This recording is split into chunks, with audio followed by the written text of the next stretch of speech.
Tobias Ellwood joins us, a former Conservative former Conservative MP, former Defence and Foreign Minister as well, and joins us. A very good afternoon to you, Tobias.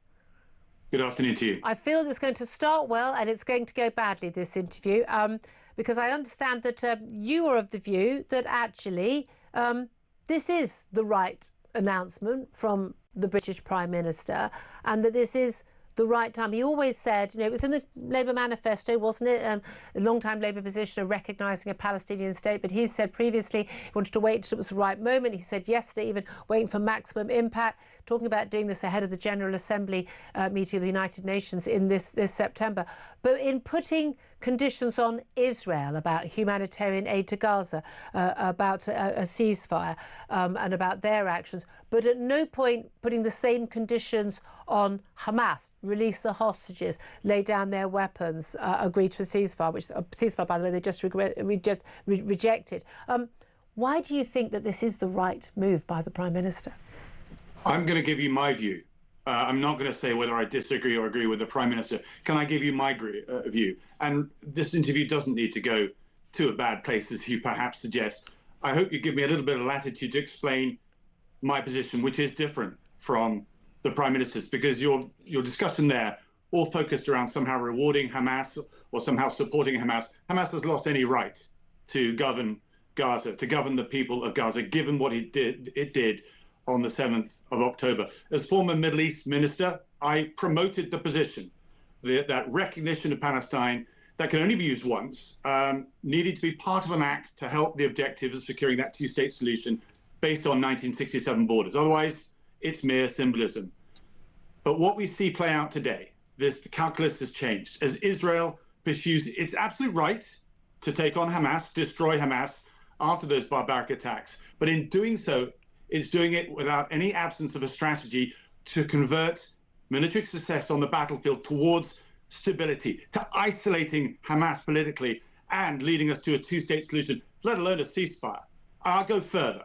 While the international community, including neighboring Arab states that are willing to help with the rebuilding, still seek a two-state solution, Prime Minister Netanyahu himself is not interested. Indeed, his actions with building more illegal settlements in the West Bank and blasting the Gaza Strip are leading to this humanitarian crisis that we're seeing play out today. So this wider discussion of recognition is not just a reminder of that long-term objective and how close we are to losing it as an outcome, but this argument that recognition helps Hamas is just completely false. Hamas does not recognize Israel, let alone a two-state solution. So this recognition could be used to isolate Hamas. The Gazan people see Hamas then as the blocker to peace. And I go back to that point. Who will help rebuild Gaza in practice? It'll be the United Arab Emirates, Saudi, Egypt, Jordan, and Bahrain.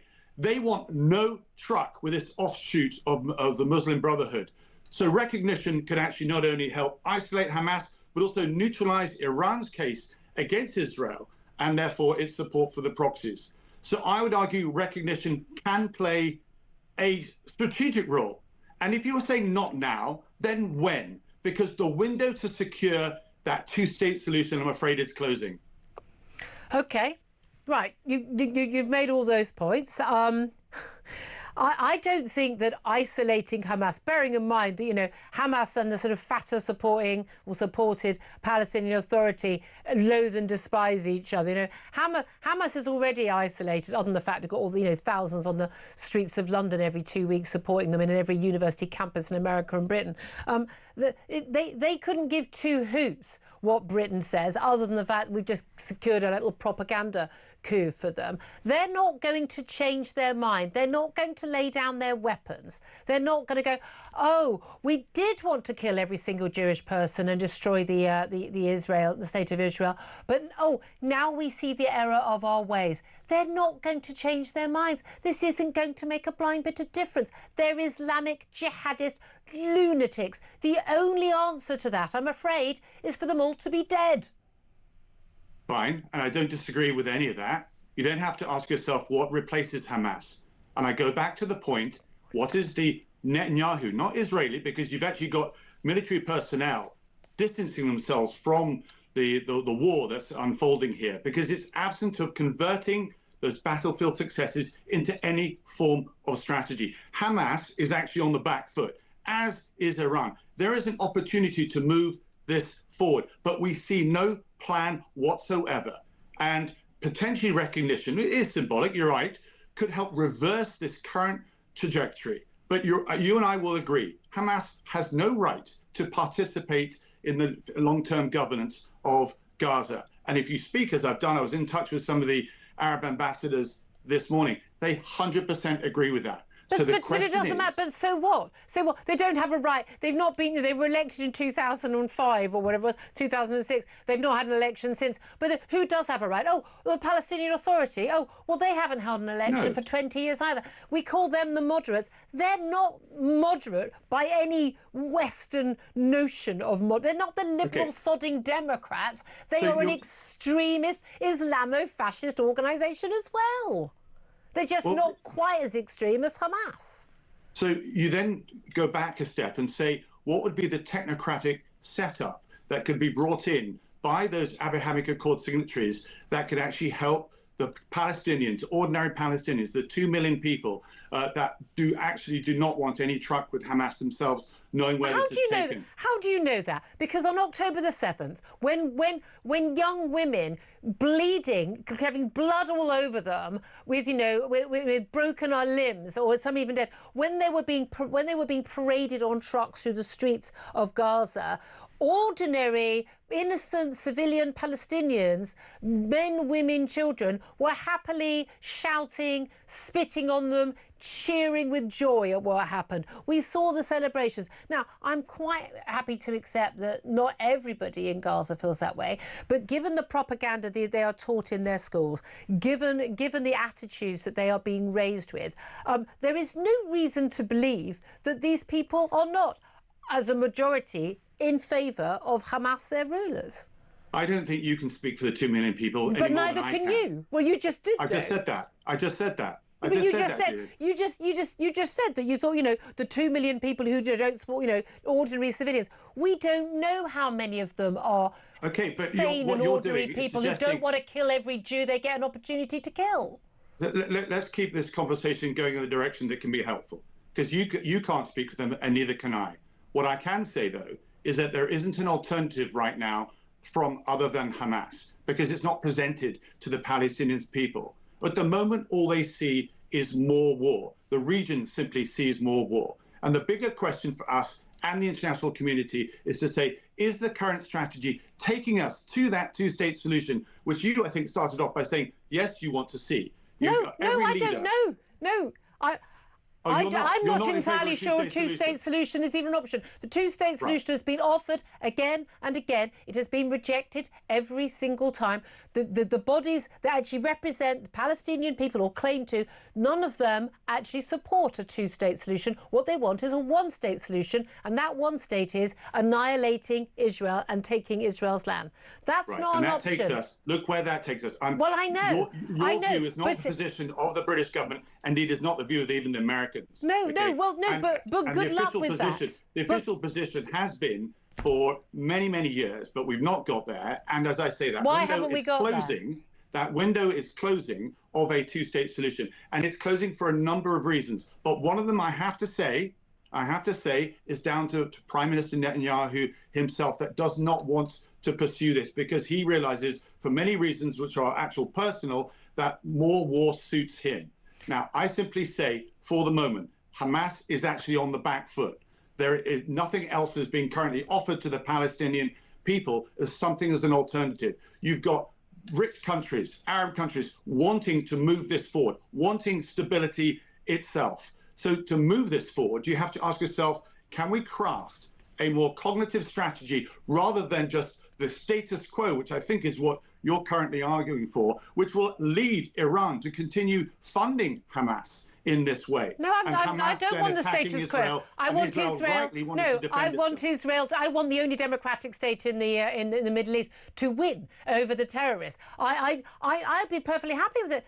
it's not my land. I'd be perfectly happy if they could negotiate a two-state solution. But I think it's a perfectly, and I accept your point that Netanyahu wants to stay in power. War suits him in terms of his own political situation and the corruption charges. I'm glad you said that, because it's important to say. I'm not a mouthpiece for the Israeli government. I never have been. However, Netanyahu is someone who's also, like every young Israeli in their youth, fought in the military, and he understands the reality that if you do set up a Palestinian state on Israel's border, a Palestinian state that is committed to the annihilation of Israel, is not in Israel's interest. And we wouldn't agree, if we were in the same circumstance, we would be insane to agree to that as well. When you say we should offer, we should offer an alternative to the people of Gaza. You're putting a false argument down, I'm afraid, Why? which is the fact that somehow we are assuming that because this discussion of a two-state solution has come up, as I say, something perhaps to nudge a focus on where we should be going, it's somehow inherent that Hamas will stay in power. Now, you sort of implied that's what the Prime Minister wants as well. I absolutely distanced myself from the very start. When we had the debate in Parliament, I was one of the very first that said, actions on the 7th of October remove Hamas's any right. They never had a right to be in power. That wasn't the first act of terrorism they'd carried out. No, but you yourself said that they were elected into power. What I'm trying to say is, where is the strategy to craft a more secular governance? With the support of Tobias, Arab nations. That's where the money will come from. That's maybe going to attract ordinary Palestinians to want to then support that. Yeah, maybe if Qatar stopped letting the leaders of Hamas live, in their beautiful, billionaire mansions, then perhaps that actually put some pressure on them. That'd be good. But we have seen, haven't we not, some leading Middle East nations like Saudi and others actually speaking out and calling on Hamas to down weapons. Exactly, which is why Hamas cannot participate in any governance in the future. Okay. And you need to leverage that. Yeah, but here's the thing, Tobias.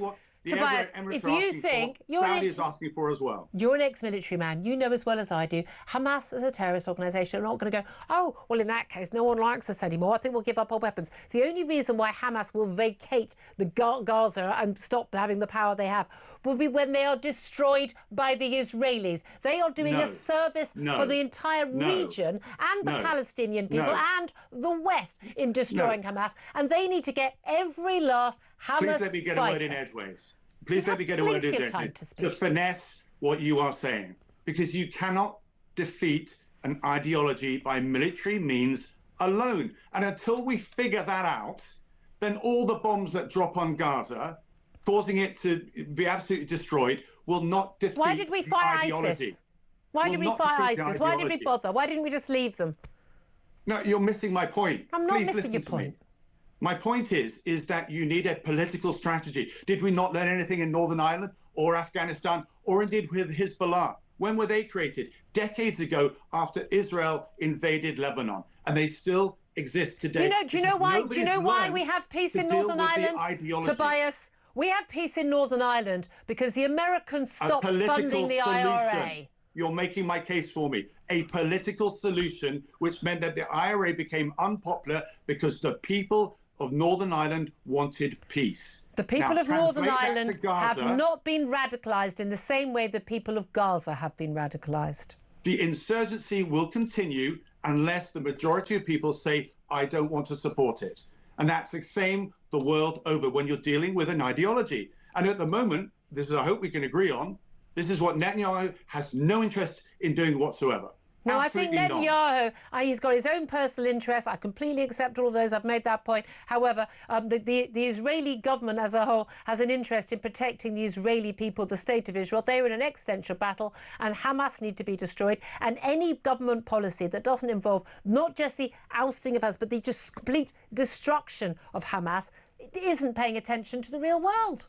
So what you and I are actually saying is actually not too far apart. I think it is. The difference is that, well, if I can finish my sentence, the difference is to do with the political approach, the strategy that then yields, that it takes advantage of your military successes on the battlefield and takes it a step forward. And the concern I have is when you may not argue, but many people have, including all sides in Parliament, that we want a two-state solution, the window for a two-state solution is closing. It's closing because of what's going on with illegal settlements in the West Bank, and it's closing because of what's happening in Gaza at the moment.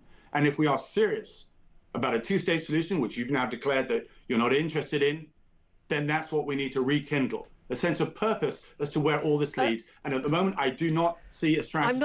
In relation to what you want to do, which is the status quo, that will lead to Tobias, you're completely mischaracterising what I've said. I'm all in favour of a two-state solution. Two-state solution. No, I didn't. I've said no. I'm perfectly in favour of there being a two-state solution. Right, forgive me, that's what I understood. If the Palestinian authorities, anyone who's involved in claiming authority over the Palestinian people and likely to claim authority over a Palestinian state such as it could ever exist, I don't think it'll happen in my lifetime. If they renounce the destruction of Israel and the murder of the mass extermination of Jewish people, which I'm not seeing coming, but I think that should be a prerequisite of being allowed to have a state. I think that would be a bare minimum request, no? Well, I don't disagree with any of that. The trouble is, well, then it's not going to happen. Now repeated 3 times, is that you've got a prime minister that is deliberately moving the agenda the other way to close down even any option of having a two-state solution. That is why I have then said, let's use the card now to reaffirm what our long-term objective is. What we are not spending any discussion on is what would be the actual technocratic capability to run Gaza. And for me, that is a technocratic organization made up by skill sets that are brought in from Egypt, Jordan, Bahrain, Saudi Arabia, and the United Arab Emirates. That would be plausible to the Palestinians. I hope it would be acceptable to Israel. We're not even discussing that. Let's give the Palestinians another option rather than Hamas.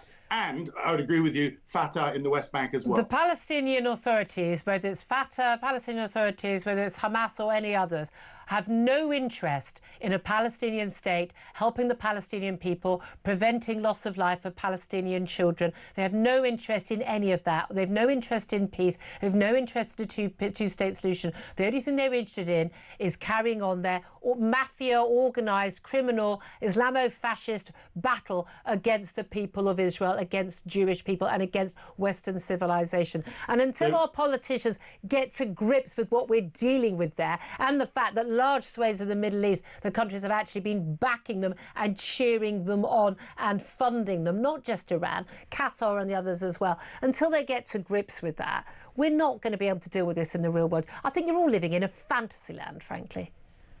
Well, look at Gaza today. It's been carved up by the Israeli defense forces because of what they're doing to try and prosecute Hamas. And they could easily now take sections of that and start, after actually checking the populations for whether they're membership of Hamas, they've all got ID cards now anyway. You could begin the rebuilding programs today in communities. You could zone off Gaza into areas and start rebuilding it where there's a technocratic governance in charge, creating that stability, showing Palestinians that there is something beyond the war that they're currently looking at. We're not even considering that. I'd love it if we could do that. Come in and invest huge sums of money. Instead, we're just making it into one humanitarian disaster right now. That seems to be the current strategy. So these are practical solutions that we could lean into, which are beyond the general debate about whether or not to actually recognize Palestine or not. And we're not having that deeper conversations. As I say, the Arab states are ready to help. But Israel won't even let anybody in there, let alone take an area of southern Gaza, for example, and say, here, build communities, build a stand-alone community that can look after itself. Yeah, well, with responsibility given to the Arab states. Well, that again, would be my advance forward. Wouldn't that be great? I believe 20 years ago they left them to their own devices, and we know what they did. We've got a lovely network of tunnels. They could have had a London Underground, but chose not to. But you missed my... No, I did know, Tobias. Tobias, I was being facetious. I understood your point. I appreciate you coming on. I appreciate that debate. Thank you very much. Lots of reaction coming in from our phone callers. Tobias Ellwood, thank you. He's a former Defence Minister, former Foreign Minister, responsibility for the Middle East as well, former MP. Claire Pearsall, what do you make of that? Well, that was a bit feisty, wasn't it? And I like Tobias, and I think he's very clever. Yeah, I think he's also wrong on quite a lot of things. The one thing he was right on... She gave with one hand, she took away with the other. I'm so kind. is what replaces Hamas. And I think he's right, and that is a discussion The that none European of us have Union, by had. the sound of it. Oh, can you imagine? Sort of Macron Go Jr. on, going as if over people there. haven't suffered enough. Give them Ursula von der Leyen as well. Oh, that'll be nice. We can send it there. But I think that we need to think of that. We need to look at the Palestinian Authority because they're not up to scratch. Hamas definitely not up to scratch. What replaces it? And nobody's really thought that far ahead. Do the Palestinian people who are there want a replacement? I'm getting this whole idea to like innocent. Who knows? I'll take children 100% innocent. Yeah. I've got a big question mark about most of the adults. Sorry. And this You're is it. And we spitting just on a don't girl know. who's clearly been raped and murdered, as you said. Not She's a nice paraded man, on are a trial. I'm not sure that you maybe are up for a technocratic government, but there we are.